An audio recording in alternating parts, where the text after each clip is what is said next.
Hey guys, good morning. Captain Matt here, Marathon Sport Fishing. Welcome to another episode. As you can see behind me here, the Falcon, she's all loaded up, but that's not today's episode. So I was out of town on mini season, got back in a little bit after the opener, and I went out lobstering a couple days with a bunch of my buddies, just did some casual filming. So I got a great bunch of footage here, catching a bunch of lobsters. And I have a fantastic new lobster recipe I just tried out. So you guys grab your life jackets and hang on, and welcome aboard. Season in the keys, baby! Here we go, guys. Good morning. Everybody's got to introduce themselves. Greg Jones. Kim Jones. Jones and Captain Rich. You've been nailing them lately? You've been getting a bunch of them? A bunch of them, man. They're all out there, little tentacles out of the holes. Go down there, swim down, boom. Betty and Bella. Betty holds the fort down and Bella keeps Betty in line while we're gone. Keeps her safe. Yep, keeps her safe. All right, Betty, see you later. Bye, Betty. We're off, baby. You want me to see if that's on?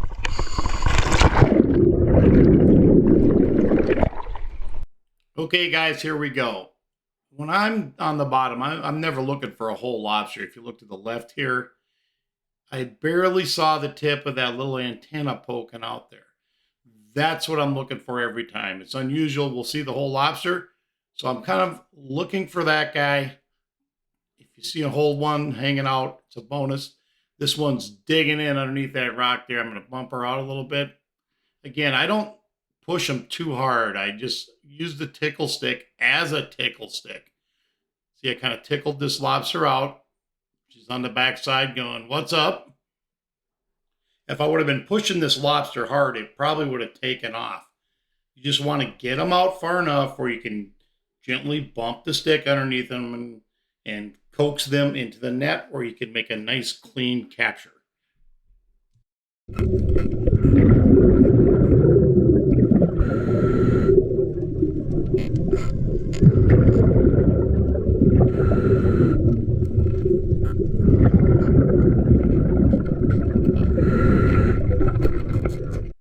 All right, you can see Craig here. He's got the flashlight. He's spotted one up underneath this rock. You notice Craig's not wearing any gloves. Australians go at it a little bit old school. They're medieval grabbing them. They don't need gloves. Anyway, he did put them on a little later. I was like, what is he doing with no gloves on?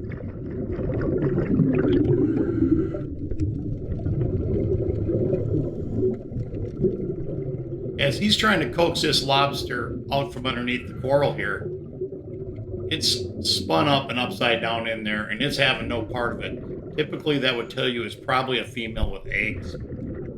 Okay, here we go again, guys. A couple minutes later. You see the antenna there. I know my camera's zipping around, but you see the tip of that antenna sticking out there until I pop the stick in there to get this lobster up and out. That's what you want to be looking for initially. And as Craig was up underneath that coral head with his flashlight, you want to look up and underneath them, not just from the top down at an angle, because a lot of times you can't see them. A lot of times you'll look up underneath them and you'll just see their legs standing there. They're up underneath the coral head.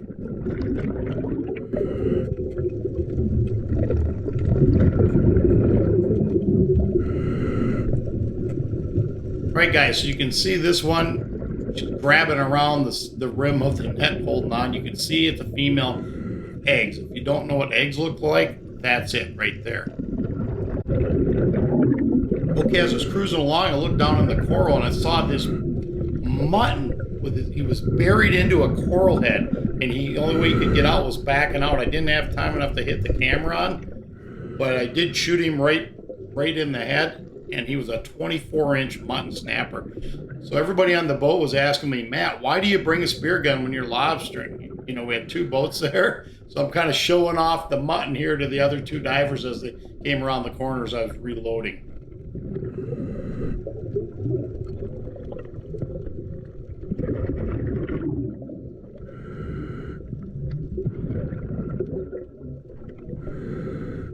So as we're diving, we check every lobster before we put them in the bag. Captain Rich here is re-verifying each one. And here's the mutton snapper. We measured him out. Like I said, he was 24 inches. Okay, so next dive. This was funny. Both Craig and I come in. I'm kind of swinging in to back him up. Craig misses him with the net on the first shot, goes back around. This goes on for about 8 minutes or so, trying to get this one big lobster out from underneath that coral head. We finally push him out, he takes off on us, and we chase him down. Craig's on top of him. Craig forgot his net back at the coral head. I'm just following, filming, and all of a sudden I see he doesn't have his net. So we swoop in and get him. He's a nice big lobster.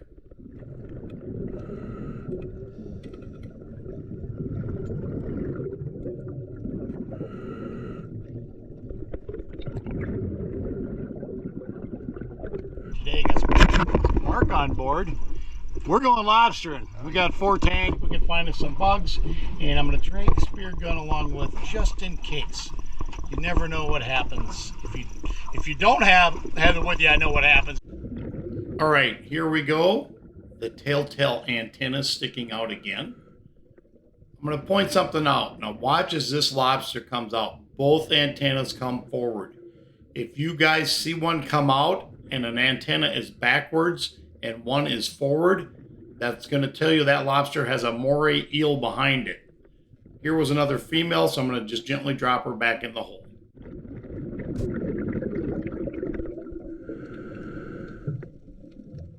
Always nice finding one in a small hole like this, and this guy was halfway out squaring up with me.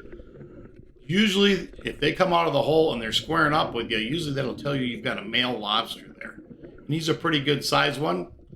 Those are the easy holes to get them out of. All right, so we're on our second dive with Mark and I here. I go to put him in there, and you notice the flapper was missing out of my lobster bag. No flapper. So this required a little underwater modification in order to get the lobster in the bag. I'm holding them, trying to figure it out. Mark was close by, so I flagged him over. We're going to put him in his bag initially. You know, and as we went down on this dive, the visibility on the top, we're in about 25 feet of water. The top 18 was absolutely amazing. Just the bottom 7-8 feet visibility was really tough. So you can see we can hardly see each other at 15 feet. We end up kind of getting separated here in a little bit, so I have to improvise on my bag when I'm catching the next couple.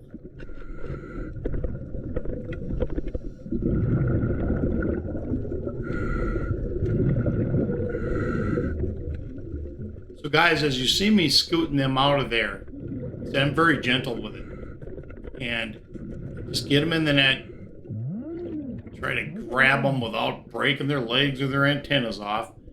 And when you find one of them, you want to really look close at all the coral. They're pretty gregarious, so there'll be a bunch of other ones hanging around typically. So Mark, he's looking at another one over there, I believe, while I'm wrestling this guy out and getting ready to put him back into Mark's bag.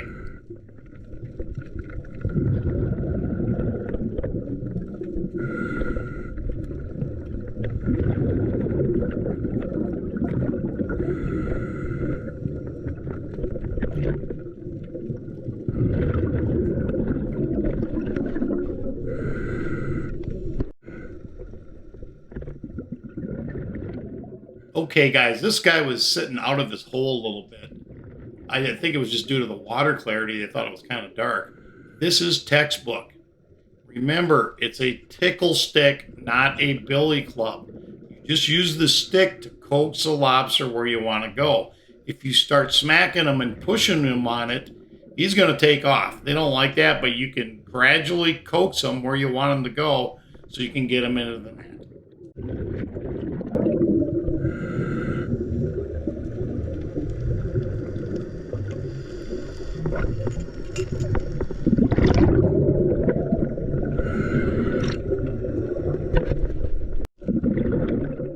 Okay, that guy was a little bit short, so I let him fly. I look over. Here's another one looking out at me. Like I said, when you find one, there's usually always others around. You'll kind of notice here, guys, some of that hard coral is a little bit bleached here. Water temperature's still pretty warm down here. Hopefully it recovers fine, but the soft corals all look really, really good. You can see that guy, I had him in the net and he shot out of the back of the net. I didn't get it looped around on him quick enough. So I'm probably 20, 25 feet over. There was some open sand between where I pulled him out in the direction he took off at. And I did kind of just track him down and find him. And that's where he was. So he's going to be my last lobster today. My air supply is running a little short right now.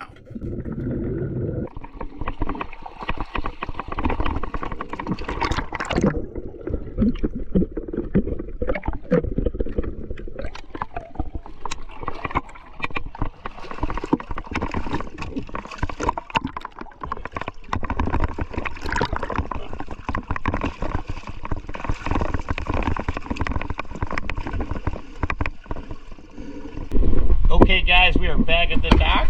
Some of the lobsters wanted to come back to Marathon. So we were out hitting one spot and we checked another one. Like I said, we were spot hunting, so we had a good day. If I wanted to run out on the air a little early, we'd have had a few more, but that's our day. Mark, what do you think of the day? That's great, man. We found another spot and found some bugs. Hey guys, Captain Matt. Welcome to my kitchen. So obviously we were doing a little lobstering in this episode. I'm going to try something a little new here. I'm going to do a lobster bolognese sauce. So if you guys like pasta bolognese, this should be right up your alley. First of all, I want to give a big shout out to the Pillager Huskies fishing team. They're up in Pillager, Minnesota. I sponsored these guys last year. I just want to say thanks. You know, they sent me a thank you card in the mail for sponsoring the Pillager Huskies fishing team. I'll be sponsoring you guys again next year. I want to see some comments on the channel, guys. And if you guys have a fishing team in your local town and you'd like a little sponsorship from maybe some of your favorite YouTube guys, get a hold of me. I'll see what I can get arranged for that. But just a big shout out to the boys on the fishing team. All right, so we're going to do pasta bolognese. We're going to start with fresh like Roma tomatoes. This time of year, they're in the grocery store. I'm just going to take these guys, cut the stem end off, blend them up. Diced up onion, about a quarter cup of celery, a little green pepper. The lobster. So I was talking the other day, a couple guys at one of the local establishments, and they were asking, Matt, how do you freeze your lobster? So I take the tail. You can see this one already pulled out. I take the tail and I wrap it up in tinfoil. It's already got a hard case around it. It's the simplest way to do it, and I don't do it because it's easy. I do it because it works well. So I wrap the tail all the way around the lobster. You guys can see this. Looks like it's brand new. Right out of there. I'm gonna rinse that off quick. So that's the way I take care of my lobster tail. I've seen it done like 30 different ways, but it's pretty easy. They always come out of there looking brand new. I put them in the fridge a day ahead of time to let them do a slow thaw. So I got a couple lobster tails, a little pasta bolognese action, a little linguine, garlic. I'm gonna run down the list. Whipping cream, basil, oregano. Typically I put marjoram in there since I'm out and since paprika goes really good on lobster. I'm gonna add some red pepper flakes, salt, pepper. I'm gonna do a little Pinot Noir in there. I think a little lighter red wine with the lobster is good, and a little bit of olive oil splashed in there. So I'm gonna zip the tomatoes and stuff up, get the sauce cooking. I'm gonna take the lobster, I'm gonna clean these right now. I'm gonna show you how I clean these. I was over at some guys' place and we're discussing, cleaning lobster. What do we do? How do we do it? So I'm gonna show you guys right now. This is how I clean lobster. The tail's been cleaned. You've seen 100 of us do that. It's pretty easy. But from here, you're gonna crack this thing right down the middle. You want a lot of force. You see my fingers are out away from the knife. Extremely important. So we're gonna crack that guy open. Now if I'm grilling it, I do this the same way. I'm gonna grab a fork, clean finger, not clean finger, I just touch the fork only. So I'm gonna take the fork and just kind of work the side. I'm going to show you guys this. I was telling my friends the other day when I was over at their place, that's coming right out of there. Okay, watch this. I'm just using the fork to start it. It's popping right out. So you can grab that lobster and you can see it's falling right out of the shell. There's a couple reasons for that. First of all, when you catch your lobsters, before you clean them, I put them in a saltwater brine, ice cold. It's about 27 degrees. So I put them in the brine, and they stay in that brine for at least an hour. By doing that, it just must change something chemically in them where that shell separates just a little bit from that exoskeleton. So as I was talking with my friends the other day, this is the exoskeleton around the outside the lobster tail. You can see it's rubbery a little bit here. What that is, that's a new shell growing. These guys will take the carapace and the head, once they get ready to molt, they'll kind of crack and they'll back right out center shell like that on the lobsters. So the outside portion there, the exoskeleton, I like to just take my fillet knife's downstairs, so I'm just using a kitchen knife. But I'm going to take this kitchen knife and fillet this off of the exoskeleton. Right there, you see the exoskeleton's on the table. Got a little bit there, I'll fillet that off. It's hard to go the other way for me because I am right-handed. If you're left-handed, this would be the easy way. So I'm just filleting that off of there. A little bit of extra meat on there.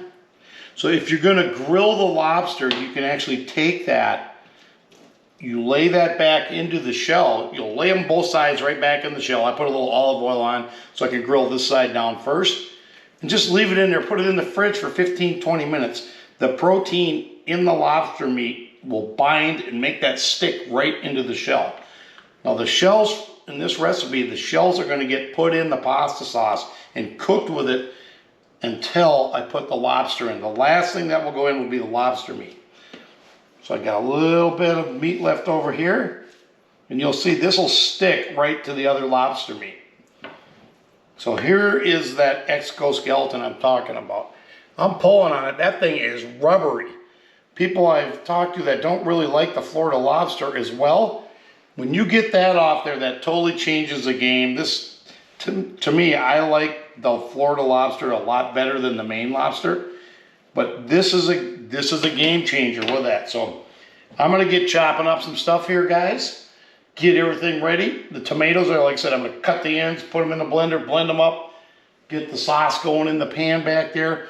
And I want my sauce to go for at least an hour. It's going to be a real slow simmer. We're going to meld in all the flavors, get them all working together. And at that point, we're going to, the sauce is going to kind of do what I call a turnover. You'll see the sauce, it'll thin out, and all of a sudden it'll just kind of thicken up on you. At that point, you want to just turn the heat down, hit the linguine in. You got about 11 minutes for that. And the last about a minute, I'm going to dice up the lobster here to small chunks. The last minute and a half to 2 minutes is when the lobster goes in the sauce itself. Otherwise, you'll basically overcook it. So, also, you're wondering why I'm wearing the Warriors on the Water hat and the Warriors on the Water t-shirt. Last year, we fished the Warriors on the Water swordfish tournament. Jerry and I did. We took second place. We're going to come in hard this year. I got to make sure he's going to come down, and his schedule's open, but it'll be in September here. I'm going to put a link down below for you guys. Anybody interested in fishing the tournament, give me a shout out. You never know, I might bring a special guest on board. Never know, and it could be you. Anyway, shoot me some comments over if you'd be interested in just coming on board, fishing the tournament with us. Let me know. And I'll put the link into that for these guys below as well, and the information for the tournament. All right, I got to get back to work here, guys. I'll bring you in after I get her all cooking. Okay, guys, as I'm chopping my tomatoes here, I'm like, all right, I'm going to show you guys kind of how I do this. First of all, I take the tomato, slice it in half. All right, pretty simple. like I said, for these recipes, you want to use a Roma style tomato. So you slice it in half, then you take the knife, and I'm just taking out enough just to take that core out of it. See, she's gone there. That's it. So it's really simple to use fresh tomatoes in your recipe. It's like a couple seconds each tomato, cut them in half, slice out the core. There you've got it. So the celery, pepper, and onion I am going to chop separately. I do not grind them up. But that's how I do my tomatoes. I thought you guys would like the little captain's trick in the kitchen. All right, guys. So I've kind of got it started here. So what I've got going, I've got the lobster shells in there. I'm going to brown off the onions, the peppers, and the celery. So I'm going to hit it with the salt. The salt makes it caramelize really nice. So right now I'm going to brown these off. After they're browned up, you're going to put the garlic in next. And you don't want your garlic going very long in the pan because you'll burn it. So pop the garlic in, the tomatoes will go in, and then I'll add the rest of the spices. And then this thing's gonna simmer for, I'm gonna simmer at least an hour. But right now, we're browning these guys off. This is kind of the start of it. It's pretty simple. And if you guys have any questions on it, I'm gonna put the recipe in the link below. But if you have any questions on why or how I do something, shoot me a comment. I'll get back to you, let you know.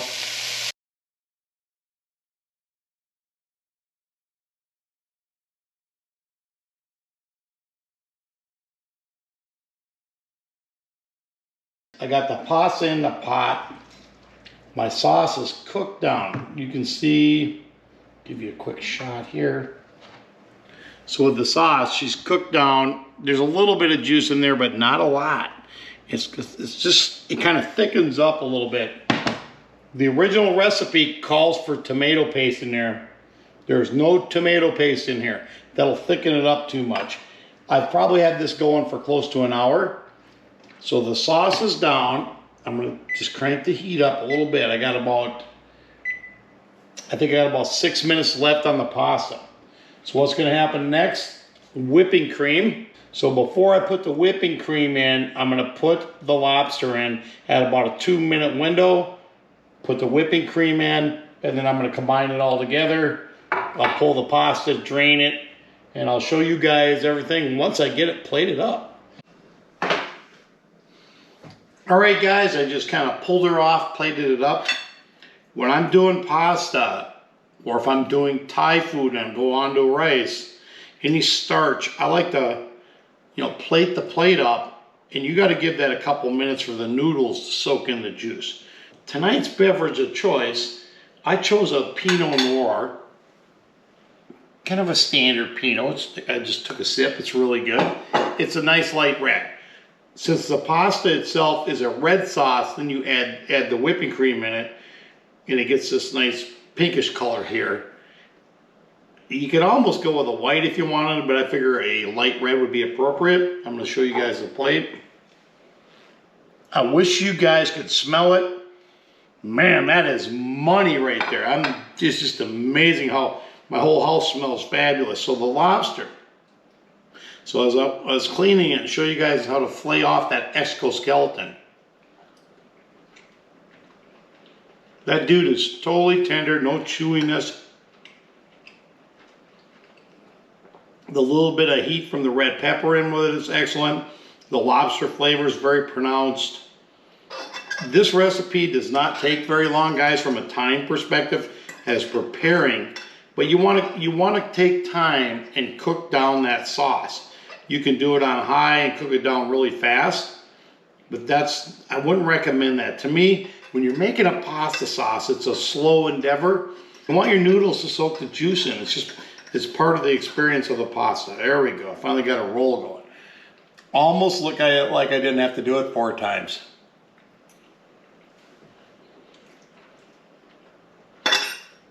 So the noodles will pull the flavor from the sauce. Absolutely excellent. I've never cooked this one before. So if you guys got, way too many lobsters and you're looking for what do we do with the next, Matt, this is an easy dish. And I've got the link below. I've got a link, like I said, I got a link down below with the recipe. I did not put the carrots in there. and I substituted a couple things in there, but I didn't put as much onion as the recipe called for either. I just figured it would overpower the lobster. So, absolutely excellent meal. Pretty simple to prepare. As always, guys, if you haven't hit the subscribe button yet, please do. I've got a lot of videos where I got 4,000, 5,000, 6,000 people watching them. And I don't have that many subscribers. So hit that subscribe button. It helps me out, helps me produce more content for you guys. And if there's something you guys want to see, something you want me to do on an upcoming video, let me know. Or if you're like, hey Matt, we'd like to come fish with you, zip me over something. You never know, I might just throw you on the boat and take you out there. So again, Captain Matt, Marathon Sport Fishing. Thanks for tuning in today. Signing off.